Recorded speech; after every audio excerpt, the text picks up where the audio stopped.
Здравствуйте, дорогие друзья! Сегодня у нас 14 января, воскресенье. И сегодня я хотел бы начать свое видео с нескольких вопросов, которые вы мне прислали. Судя по их количеству, они являются одними из наиболее острых и волнующих большую часть моей украинской аудитории.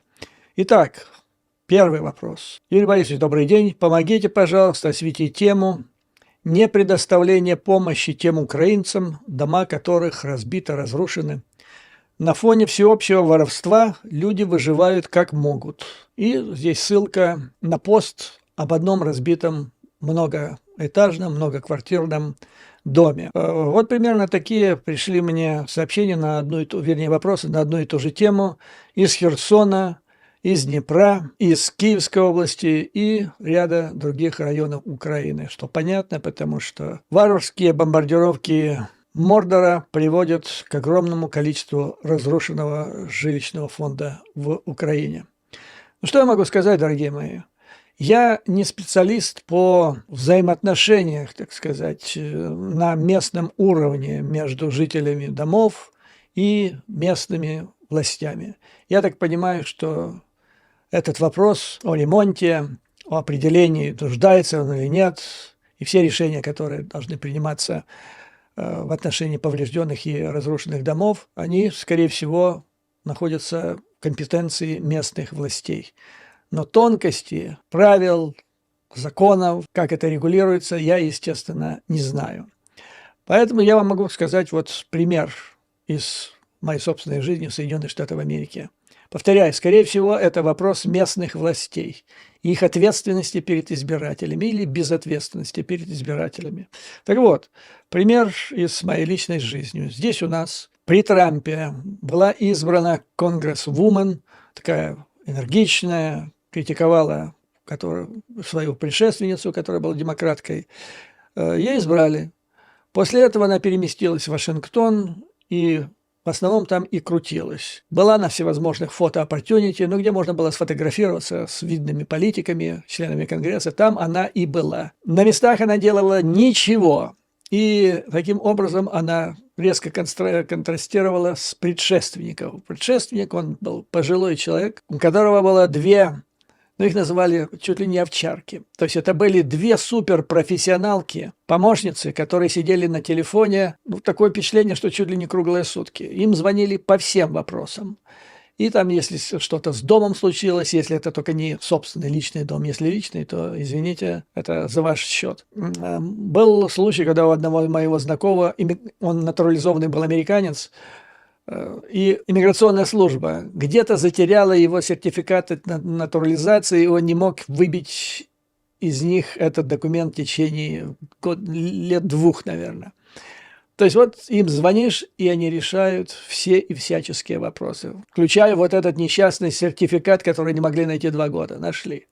А это, значит, крутилось там, вертелось в Вашингтоне, делала свою карьеру, потом Трамп снюхался с Путиным, и тут началась на нее, так внешне могло показаться на травлю, но на самом деле это было справедливое возмездие. Вот центральная улица, по которой трафик в час пик, утром, вечером не проедешь. И вот группа активистов с плакатами перегораживала эти улицы или стояла на обочинах. Как только ее не обзывали. Самое такое нейтральное было — это путинская путана. Народ был просто в бешенстве. Ее выкинули. Выкинули, сейчас другая представительница, конгрессвумен, и все нормально. Вот как действует в Соединенных Штатах Америки. Нужно держать их под контролем. Постоянно. Нельзя давать им расслабиться. То есть это каждый день, каждый час, пока не начнут, или не уйдут, или не начнут справляться со своими обязанностями. Вот как я это вижу.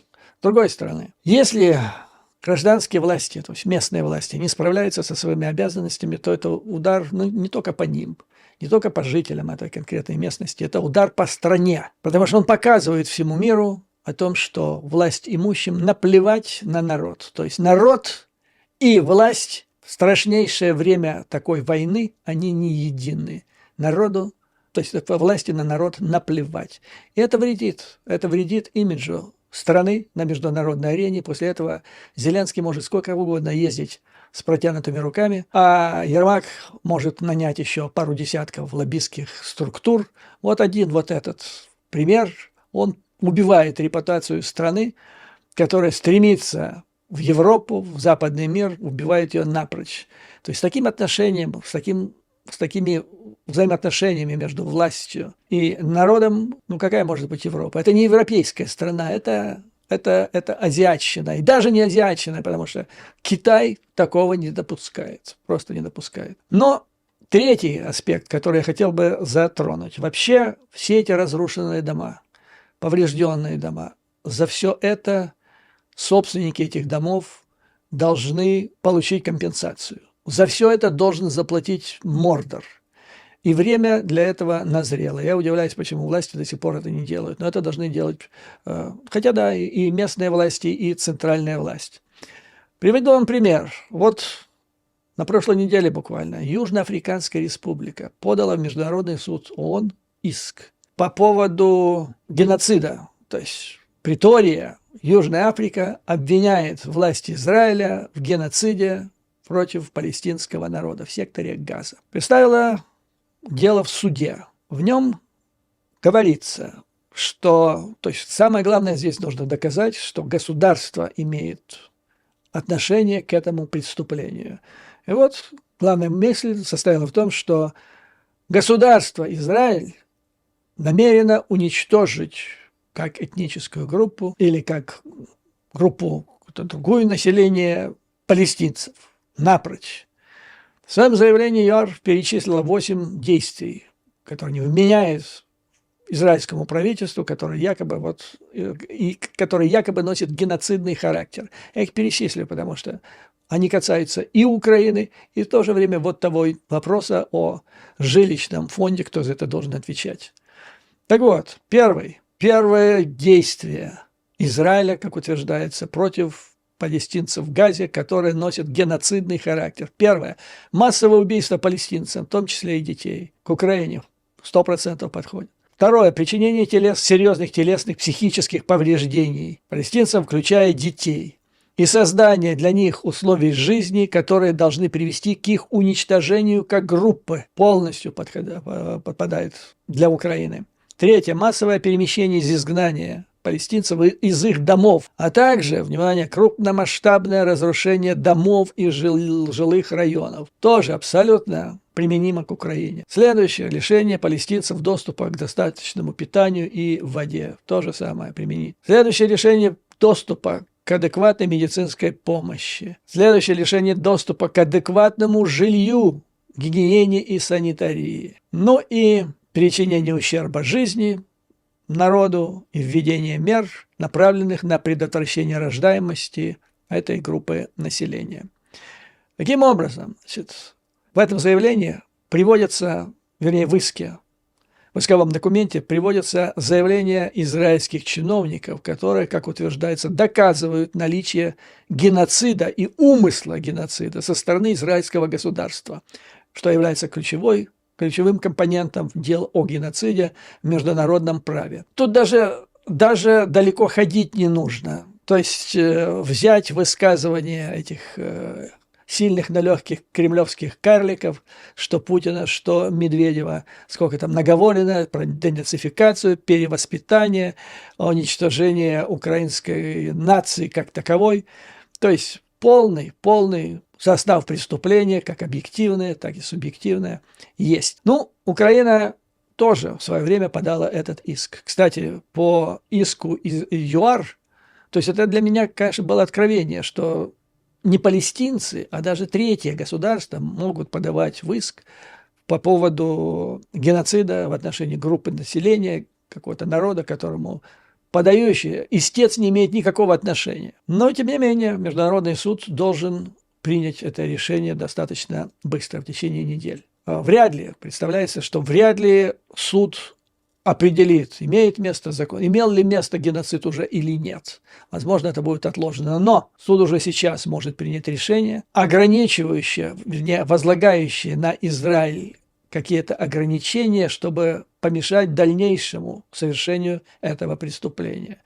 То есть прекратить обстрелы, прекратить военную операцию и так далее. Суд может сделать и надеется, естественно, что это так произойдет уже сейчас. К чему это я? К тому, что вот эти иски, которые, кстати, подала Украина, я не знаю содержание тех пунктов и претензий, которые выдвинула украинская сторона в своем исковом заявлении, то, наверное, там есть разрушение, массовое разрушение страны, жилого фонда, инфраструктурных объектов и так далее. Но есть еще гражданское право. И вот надо идти именно по этому пути. Нужно повязать Российскую Федерацию сотнями тысяч судебных исков в западных судах, там, где имеется собственность Российской Федерации. Задушить Мордор в этих судах. И в конечном итоге каждый украинец, который лишился своего дома из-за агрессии Москвы, дом которого был разрушен, или не дом, а какая-то там собственность крупная, тот же самый автомобиль или еще что-нибудь, все это должно быть оплачиваемо. Делается это так. Я не знаю украинского законодательства, но в принципе, я думаю, что украинские юристы могут найти удобоприемлемую форму. А выглядеть это должно так. В местных судах в Украине истец, то есть если речь идет о каком-то собственном жилом объекте, или же это, если речь идет о многоквартирном, многоэтажном доме, это, наверное, будет группа жителей, подают иск в местный суд, который рассматривает его, устанавливает факт разрушения или уничтожения этого или повреждения этого здания или торгового имущества. И признается, что это произошло в результате ракетной бомбового удара агрессора. После этого должна произойти легализация решения украинского суда в каком-либо западном суде. Повторяю, это целесообразно делать там, где есть российская собственность. И самое рациональное это нужно сделать в тех государствах, в которых сейчас хранится замороженным вот эти 300 миллиардов долларов, потому что на них можно накладывать, если суд западный легализует решение украинского суда, то он может наложить арест на соответствующую часть из тех замороженных активов Российской Федерации, которые находятся на территории этого государства. Вот, собственно говоря, и все. Техника, я думаю, юридические фирмы Украины найдут технику. Здесь на Западе найдется массу юридических фирм, которые согласятся за определенное, а обычно за это берется определенная компенсация. То есть вряд ли, конечно, у всех жителей Украины, которые лишились своих домов, жилищ, найдутся большие деньги для того, чтобы нанять западные юридические фирмы. Но они могут действовать так, то есть они могут взять дело в работу с тем, чтобы получить какой-то процент компенсации. Вот, собственно говоря, и все. То есть я повторяю, это еще нужно рассматривать как еще один фронт против Российской Федерации. Во-первых, это будет, эти же события, эти иски, они будут освещаться в зарубежной печати. Это будет привлекать внимание к вопросу об Украине. Не дать ему, так сказать, угаснуть. Во-вторых, будут представляться избирателю в этих государствах через средства массовой информации местные, там, на Западе, доказательства, которые будет приводить украинская сторона. То есть это каждый день в местных средствах массовой информации на Западе будут демонстрироваться свидетельства зверства, варварства, геноцида со стороны Кремля. Ну и, наконец, это удушение, это отбирание у Мордора тех активов, которые у него есть на Западе. Эти активы могут включать те же самые танкеры, которые перевозят нефть. И я не вижу смысла сидеть и ждать, пока закончится война, для того, чтобы начать этот процесс. Его можно начинать уже сейчас. Повторяю, то есть с точки зрения международного права. И как, помните, я им рассказывал по поводу документа на, по-моему, 284 страницы, который подготовил знаменитейший американский юрист, специалист по конституционному международному праву, который доказывал, что то, что совершила Российская Федерация, это требует компенсации. Компенсация, то есть то, что она должна заплатить. Но речь в его исследовании шла именно о 300 миллиардах. Но согласно международному частному праву, все, что разрушил агрессор на территории Украины, все он должен возместить. Вот что я могу вам сказать по этому поводу. Итак, суды в Украине, затем их легализация, их решения в западных судах, ну и все. Но пока это суть до дела, естественно, местные власти в Украине должны помочь своим гражданам решить, особенно сейчас. Мне здесь пишут, что происходит, это вообще чудовищно. В домах температура плюс-минус 7 градусов. В некоторых домах такая же температура, как и на улице, как за домом, то есть глубоко за минус. Не работает электричество, отопление, но никаких перерасчетов не делается, людям присылают, то есть электричества у них нет, отопления у них нет, но они должны полностью заплатить за то, чего им не было предоставлено. Это абсолютная чушь. То есть, не может быть так в гражданском праве сдирать с народа деньги за услуги, которые не были предоставлены. Это просто какая-то чудовищная чушь, которая свидетельствует о том, что соответствующие органы власти, если это находится в их компетенции, они просто тупо не выполняют свои обязанности, что весьма прискорбно.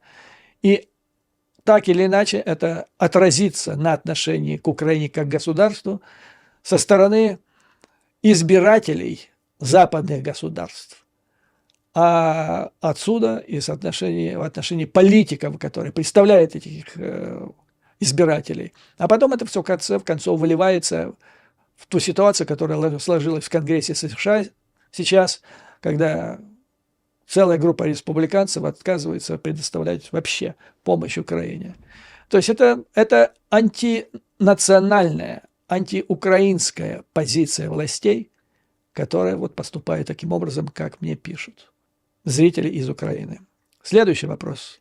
Юрий Борисович, если нам будет помогать Европа, то как же репутация Америки, которая привыкла занимать позицию мирового лидера? Кто же ее тогда после всего этого будет воспринимать и уважать?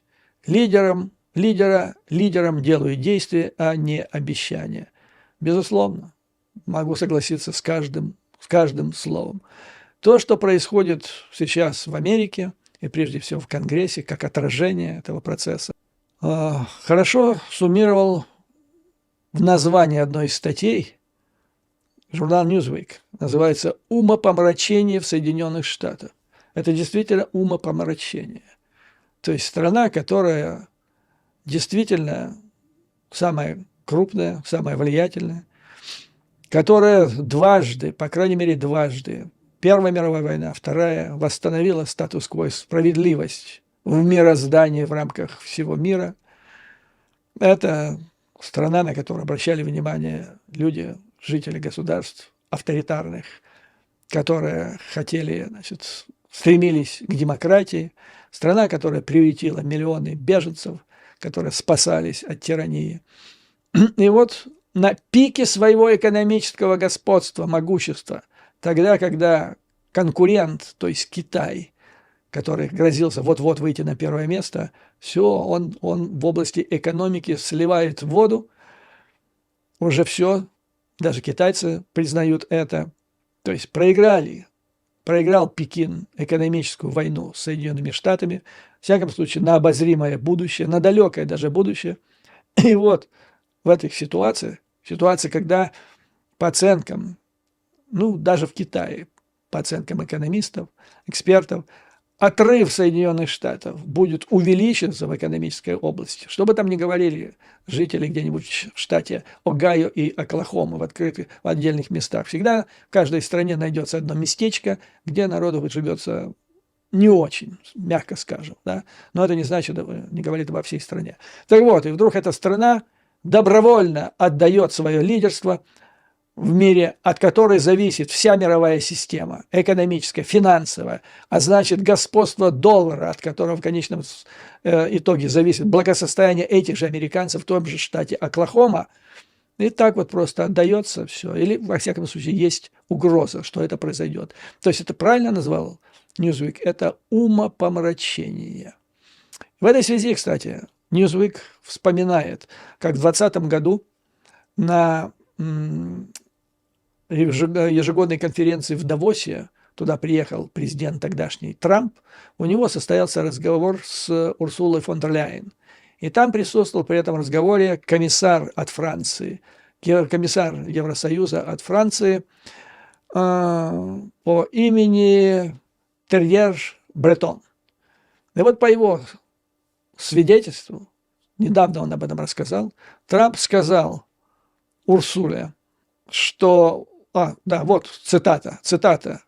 «Вы должны понять, что если Европа подвергнется нападению, мы никогда не придем, чтобы помочь вам и поддержать вас». Это цитата. Кстати, НАТО уже мертво, и мы уйдем, мы выйдем из НАТО, добавил Трамп. Ну и Болтон, его ближайший, так сказать, советник по нацбезопасности, в своей книге сказал, что в ходе второго срока Трамп был абсолютно намерен, если бы его переизбрали, совершить выход Соединенных Штатов из НАТО.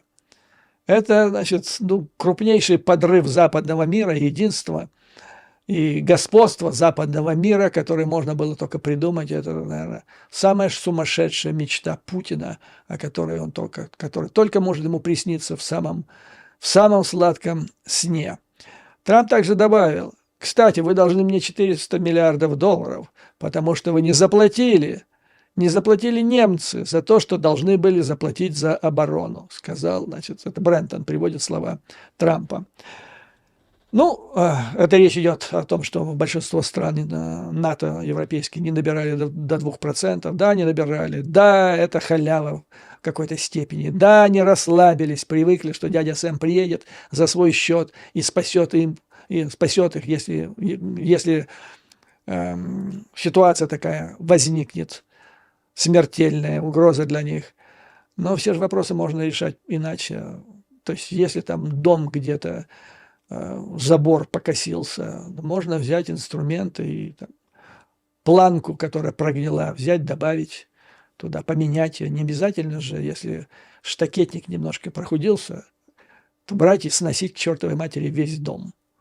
Как вот то, что делал Трамп и намерялся, это вот, по-моему, то же самое. Но, слава богу, что есть в западном мире и другие тенденции. Это Британия.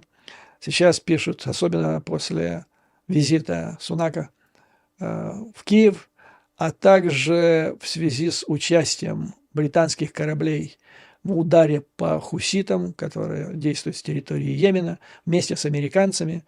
То есть статьи «Британия возвращается в мировую политику по большому счету. И политически, и в военном плане, и военно-морской флот. Было же время, когда Британия была владычицей морей, и над ее империей никогда не заходило солнце. Потом за ленд-лиз, господа, за помощь Америке по ленд-лизу Черчилль фактически лишился. Британия лишилась всех своих колоний. Потому что одно из условий, когда Черчилль договаривался о ленд-лизе, условиях ленд-лиза с Рузвельтом, он пообещал, главное, что после окончания войны Британия откроет двери для прямой торговли с ее колониями. А это все, это был конец экономического могущества Британии, потому что после войны разруха, там у нее тяжелая экономическая ситуация, долги по ленд-лизу, а тут Америка, которая набрала мощь за это время, она со своими товарами, без всяких там пошлин, идет в эти бывшие колонии, все.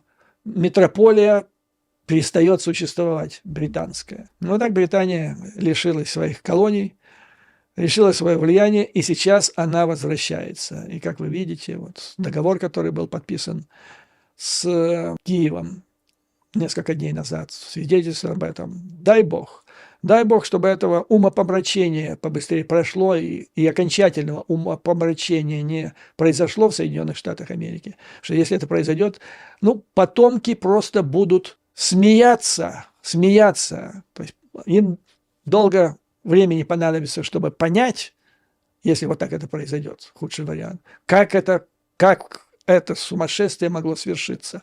А потом они будут дико смеяться, что один-единственный человек, Дональд Трамп, смог такое совершить. Кстати, вот сейчас в связи с теми процессами юридическими, которые идут против Трампа, в Соединенных Штатах Америки ведущие юристы, эксперты, историки обсуждают, как такое могло случиться. И вспоминают, как задумывалась Конституция вообще система Соединенных Штатов Америки, сдержек и противовесов, отцами-основателями. Что говорил по этому поводу Джефферсон, что говорил Вашингтон, что говорил Адамс там, и другие. Так вот, Джефферсон тогда еще, когда только разрабатывалась декларация, значит, затем Конституция, он предвидел возможность, что появится какой-то человек нехороший, человек эгоист, который будет болен, психически болен, для которого самое главное будет удовлетворение его страсти к власти. Человек непросвещенный, а это одно с другим. То есть отцы-основатели делали Америку для того, чтобы ней управляли просвещенные люди, которые прежде всего будут руководствоваться интересами государства в целом. И худо-бедно это работало долгое время. А теперь вот получается вариант прихода к власти того, о котором с ужасом думал возможность Джефферсон. Но придумали вот специально сдержки и противовесы. В 2020 году она свершилась. Сейчас будем смотреть, что произойдет дальше. Важное еще одно, важное событие, которое произошло сегодня, оно, так сказать, заканчивается, это выборы в Китае. По этому поводу хочу вам сказать о последних событиях, потому что победа Лай Синьцзе, она, по мнению многих китайских и американских аналитиков, означает, что Тайвань в течение следующих 4 лет будет самой опасной точкой на земном шаре. И истерию в этом плане нагнетает прежде всего Китай. Значит, что произошло? Победил вот этот Лай, он лидер демократической прогрессивной партии Тайваня. Против него главным соперником был представитель Гоминдана, это партия, которую основал Чан Кайши.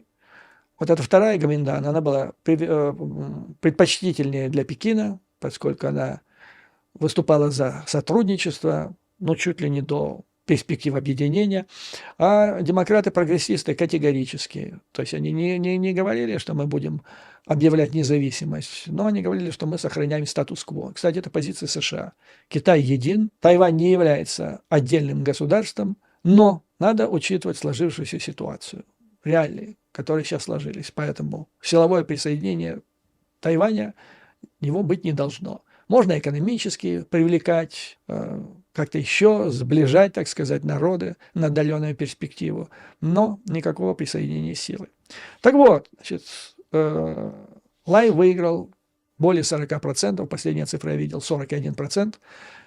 Это убедительная победа, но это гораздо меньше, чем представительница той же партии, уходящий президент, которая 4 года назад завоевала более 50%. И вот в связи с этим, что Лаю не удалось завоевать подавляющего большинства в парламенте, то есть партия его, или вернее, он сможет осуществлять влияние через парламент, через коалицию. Но тем не менее, значит, заявления, которые он сделал после этого, звучали примерно так.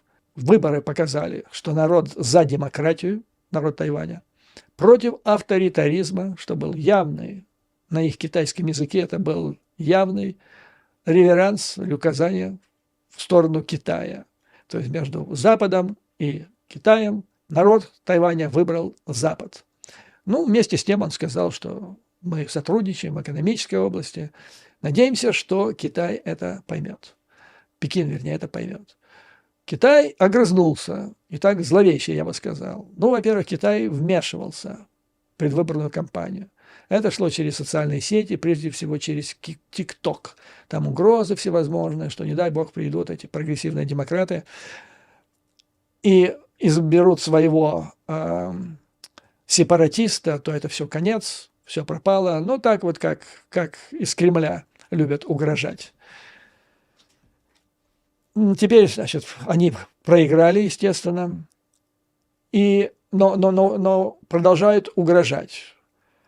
Международные агентства приводят цитаты китайских представителей, которые так, главное, вернее, ведущая, что ли, тема в этих выступлениях звучит примерно так, что вновь избранный президент новоизбранный президент Лай является человеком импульсивным и склонным к принятию непродуманных решений. А поэтому в следующие 4 года можно ожидать все, что угодно. Вот он, зловещий намек. Могут произойти самые драматические события, которые сделают Тайваньский пролив и вообще этот район в мире самым опасным. То есть Китай продолжает грозить. Ну, надо сказать, что когда западные аналитики сейчас оценивают ситуацию, сложившуюся, они имеют в виду две безопасности в мире. Прежде всего, политическую, конечно, безопасность, которая связана с военным вопросом, возможностью насильственного присоединения. А с другой стороны, это экономическая и, можно даже сказать так, микрочиповая безопасность. Потому что Тайвань, как вы знаете, является крупнейшим в мире производителем самых супер микрочипов. Часть и значительно того, что делает Тайвань, но не самое супер, не самое микро, идут в Китай. Китай сейчас пытается форсировать свое производство микрочипов, чуть ли не удвоить их в течение следующих 3 или 5 лет. Но на этом пути пока имеются трудности. Я вам дальше об этом расскажу. Вот, поэтому, понимаете, вот вам, вот на чем еще держится безопасность государства. На его умении что-то производить, которое имеет критически важное значение для всего мира. И вот маленький, это, казалось бы, остров, там 24 миллиона человек, и тем не менее, вот его существование критически важно для всего мира. По большому счету, я вот когда слышу эти угрозы с одной стороны, там, с американской, с китайской, по поводу Тайваня, одни кричат, мы присоединим, другие кричат, ни в коем случае, там, и так далее. Я вот так думаю, ну зачем Китаю это все нужно, так по большому счету? Ведь если что-то там произойдет и разбомбят эти несчастные фабрики, то это же будет катаклизм мирового масштаба в экономике, который в том числе аукнется на Китае. И как это дальше будет решаться, одному Богу известно. Поэтому вот та формула, которую произнес Си Цзиньпин, который недавно приезжал в Соединенные Штаты Америки, встречался в Сан-Франциско с президентом Байденом, его формула звучала так. Ну, мы Китай присоединим, то есть мы воссоединимся с Тайванем, весь вопрос, когда это произойдет. Нормальная формула. Это звучит как очередное 1001 предупреждение Пекина, как это со смехом говорили в 60-е, 50-е годы и даже в 70-е, пока не начались реформы вот с Дэн Сяопина. Что интересно, накануне вот этих событий, накануне выборов судьбоносных на Тайване, был целый каскад контактов между представителями Китая и Соединенных Штатов Америки. Самое важное было это визит заведующего международным отделом ЦК КПСС Лю Цинтяо в Соединенные Штаты Америки. Он приехал сначала был в Нью-Йорке, потом в Вашингтоне. Вообще этот международный отдел считается таким секретным органом ЦК КПК, который фактически формулирует, он даже типа над МИДом стоит, формулирует, если МИД проводит внешнюю политику, то этот отдел ЦК КПК, он формулирует внешнюю политику страны. Так вот, товарищ Лю, или Ляо, как его называют по-английски, он считается претендентом на должность министра иностранных дел Китая, на котором он должен сменить Ван И, который временно ее занимает эту должность в связи с исчезновением предыдущего министра иностранных дел. Значит, товарищ Лео или Лю приехал здесь сюда, встречался с представителями, руководителями крупнейших информационных конгломератов Соединенных Штатов Америки. Чрезвычайно, значит, важный для них вопрос. Второе. Он встречался с представителями делового мира, с руководителем там Доу Джонс, затем, значит, с представителями Уолл-стрита, ряда других корпораций. Затем он выступил перед представителями Совета по международным отношениям. Затем он приехал в Вашингтон и имел здесь встречи еще с... Самый главный там из них был Джон Вайнер, это тот, который в Вашингтоне в администрации курирует вот этот регион Китай и Юго-Восточную Азию. А также, если я не ошибаюсь, у него была встреча с госсекретарем Блинкеном.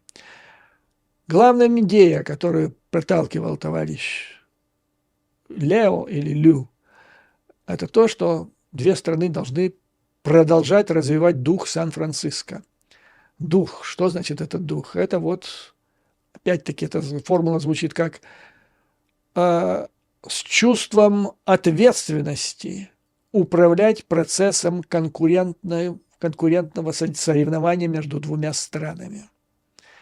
То есть соревнования, никуда не денешься, но нужно это делать с умом и не заниматься идиотизмом.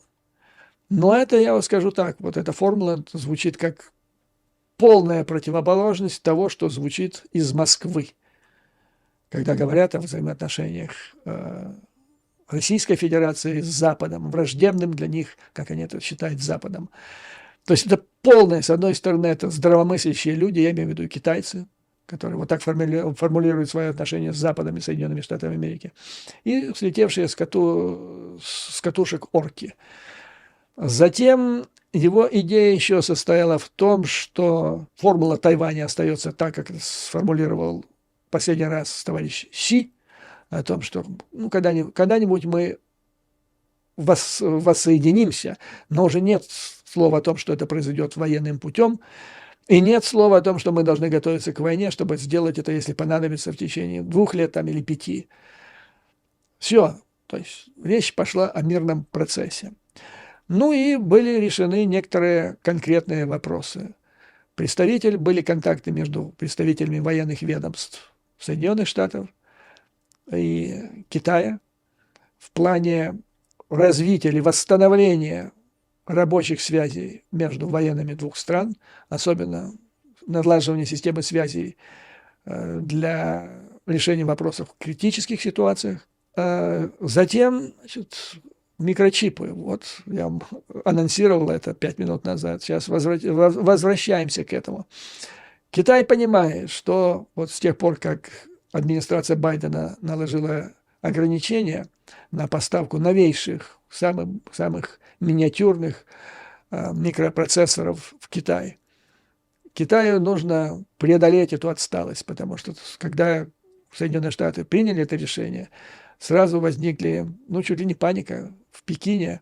То есть считали, что для того, чтобы своими силами достичь уровня Запада в этих микрочипах, понадобится очень много лет, а их нет.